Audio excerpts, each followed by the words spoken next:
Most of you are on YouTube right now. If you're starting off your first video or you're looking to do your first video, you're probably sitting back trying to figure out your niche. Well, this is the weird part. Even trying to find your niche, you might still be in the wrong niche. And the reason why I say that is because you only going to find out if you start. And then when you start, you try different things. I can tell you this.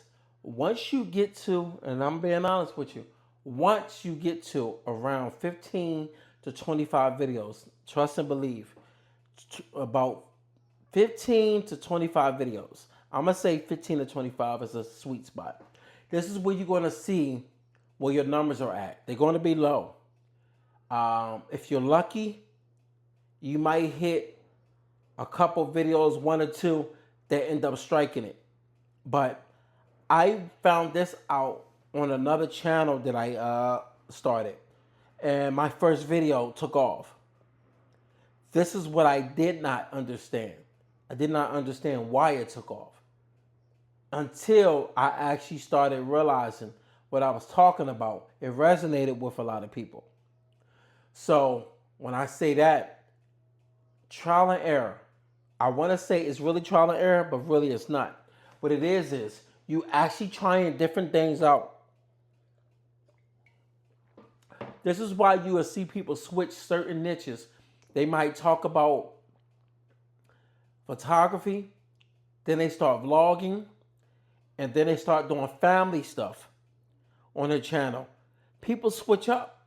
And the reason why they switch up is because something that worked for them before, their audience could have graduated to something else and they wanted to see something different.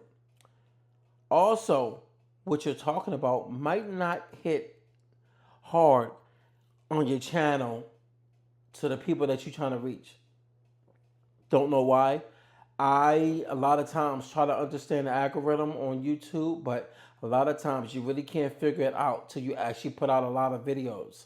And when I say that a lot of videos, remember I told you it's a good 10 to 25.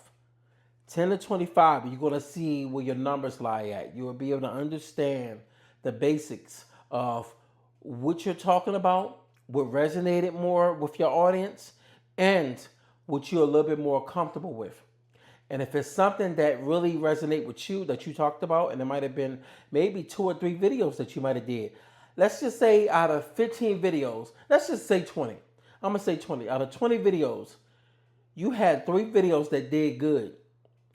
And out of your 3 videos, you notice they were both similar. And they was talking about struggles in life or something like that.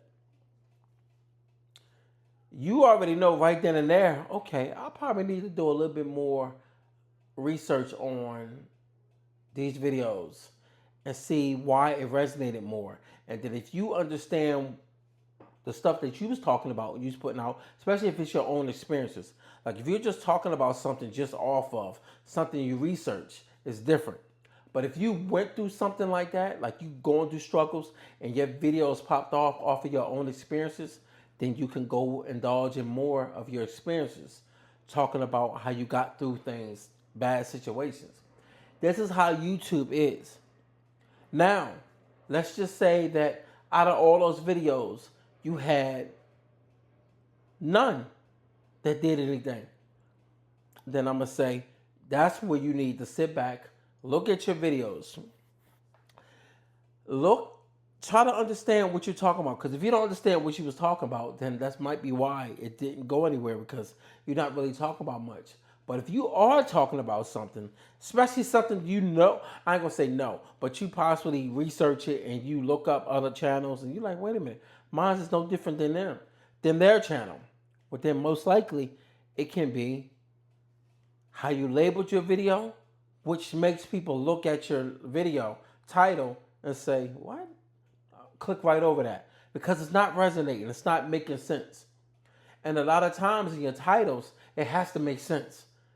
Like, you never notice when people do clickbait? You ever notice the big channels clickbait? They can do that. Clickbait is good for big channels, not for small. Especially when you're trying to grow. You don't have enough audience to do that. That's why finding different niches, figuring out who your target audience is. If you can figure out your target audience, that's who you want to subscribe to you. You want them to subscribe to you. Well, you see me battling with that word. Subscribe, subscribe, subscribe. So you want them to come over to you. And the reason why is because if your channel is all over the place, what'll tend to happen is you'll get subscribers and then you'll see 2 drop off. You might pick up 1. You'll see 3 drop off. It is taxing on your mind, on your brain, to be able to look at your numbers, especially if you keep looking at your numbers. That's another thing. When you're starting off, it's going to make you lose your mind sometimes because you'll keep looking at the studios and be like, damn, I'm not getting that many views. Look, we all done been through it. I'll be lying to you if I say you're not going to check. It's hard. It's addictive. Once you get that web, that fish line that you done threw out there in the water, it's hard for you not to keep checking. It is what it is because this is something that you're doing and you put love into it. So this is why I say find something that I'm going to say passionate about. Because the more passionate you are with whatever you're talking about, you're actually going to be more engaging to that whatever you're talking about. And the reason why I say that is because you're going to be insightful. And not only that, you're going to have more experience in it because this is something you really wanted to talk about. It's nothing worse than somebody talking about something and you watching that video and you can tell within the first maybe 10 to 20 seconds, you're like, yo, I'm clicking off. This video not hitting. That's anybody, any of us. And then some of you having a hard time just even talking in the camera. So that's why I say, like, if you're going to do this, try to find where the balance is at for you to be comfortable. Because it's not easy. It's not easy doing this. It's not easy loading up a video and having something to talk about, And we're going to talk about that more in another video of the things I do. I try to come up with topics. And then sometimes, how I tend to put my topics in certain areas so I won't forget about them. And when I actually do my videos, it's different times. And sometimes it's not always a set time, But you definitely want to find your niche in an area where it's going to make you more comfortable. So I'm going to tell you that. Find a balance within yourself. All right? And good luck.